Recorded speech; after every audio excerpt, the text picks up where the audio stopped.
அடுத்தபடியாக இந்த அரங்கிலே குழந்தைகள் என்ற தலைப்பில் சிபாயாவுக்கு அடுத்து உறவுகள் தான் இந்த குடும்பத்திற்கும் ஒற்றுமைக்கும் மகிழ்ச்சிக்கும் காரணம். நீங்கெல்லாம் இல்லையா, உறவுகள் இல்லாட்டி யார் இருக்கா? நாங்கெல்லாம் வெளியூர்ல இருக்கிறோம், யார் வருவா? ஒரு சில காரணத்துக்கு ஃப்ரெண்ட்ஸ் வருவாங்க, எல்லாத்துக்கும் ஃப்ரெண்ட்ஸ் வர மாட்டாங்க. உறவுகள் தான் வரும் என்பதை சொல்லுவதற்காக உறவுகளே என்ற தலைப்பில்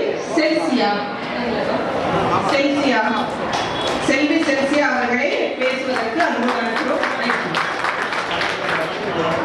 இரு உறவும் கலந்து தன் உறவு அதை எதற்காகவும் யாருக்காகவும் விட்டு கொடுமாட்டேன். உறவுகள் என்பதை வித்தியாசமானது, கண்ணீரை கொடுப்பது.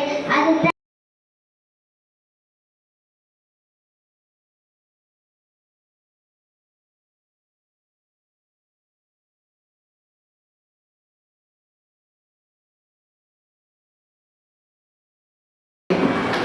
சிறுமியாக இருந்தாலும் மிக தைரியமா பேசுறதுக்கு உனக்கு வாழ்த்துக்கள்மா.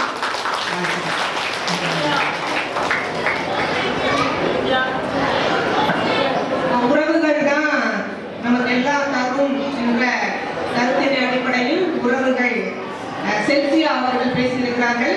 இப்பொழுது ஒரு சுற்று முடிந்திருக்கிறது. 5 தலைப்புகளில் 5 பேசியிருக்கிறார்கள். ஒரு சுற்று முடிந்திருக்கிறது.